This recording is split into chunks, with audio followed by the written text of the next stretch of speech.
murder committed in consequence of such a proclamation made by whatever authority.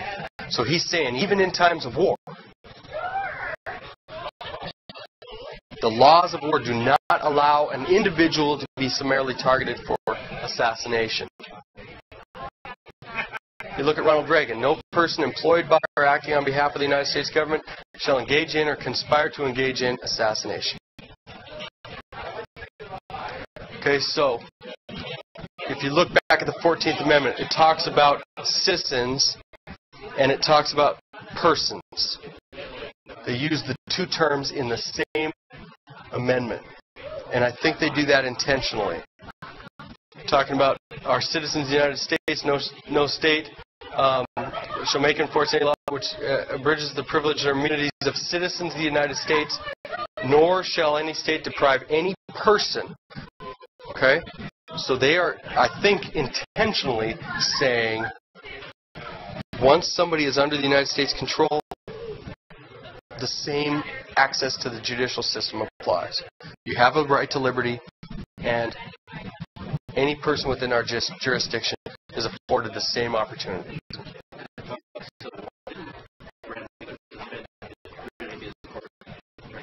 Yes, for sure. But it does say in the Constitution that under invasion or rebellion, right? And so, I mean, you could make. I think he was making the argument that it's an active wartime, and therefore some habeas corpus was being suspended. Keep in mind that we did that in World War II, right? With all the Japanese Americans. Okay, Japanese citizens. They might have even been American citizens, Japanese descent. Pearl Harbor happened, and now they're put in basically concentration camps.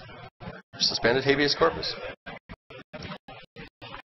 So remedies. I'm going to talk about one of these remedies. I'm going to talk about state interposition and nullification next time. I don't want to talk about it now.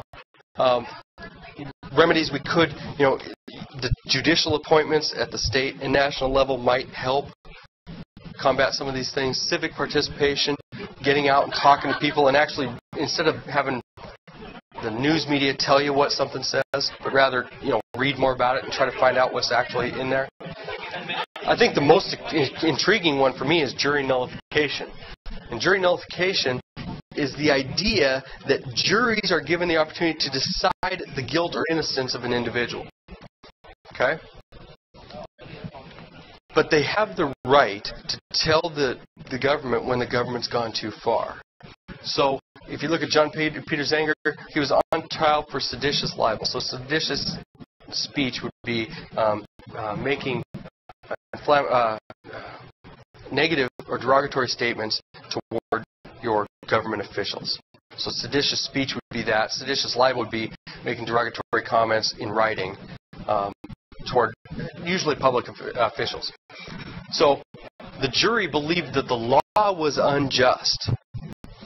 And so, even though they were instructed to return a guilty verdict because he broke the law, the jury returned a not guilty verdict saying the law is invalid. And they defied the law, defied the judge's orders. If you think about what the federal government said about Anwar al-Awlaki, how the executive branch has the right to summarily target and execute an American citizen. And they said, yeah, the federal government can do that. That tends to suggest that both the judicial branch and the executive branch are on board with this idea. Indefinite detention, certainly. Suspension of habeas corpus, warrant searches, all the things I've talked about in the PATRIOT Act. And so it might be that jury nullification is the only way for American citizens to push back. Because the law is there, but if the jury says, but the law is unjust, you find the individual not guilty, that sends a statement that, look, you've gone too far. Okay? That might be one of the only options that we have in the short term. I said before that I didn't purchase those Campaign for Liberty, or the Constitution. Constitution's for everybody, but Campaign for Liberty brought them, so I said I would distribute them. But I wanted you to know that wasn't for me. What type of thoughts and questions do you have?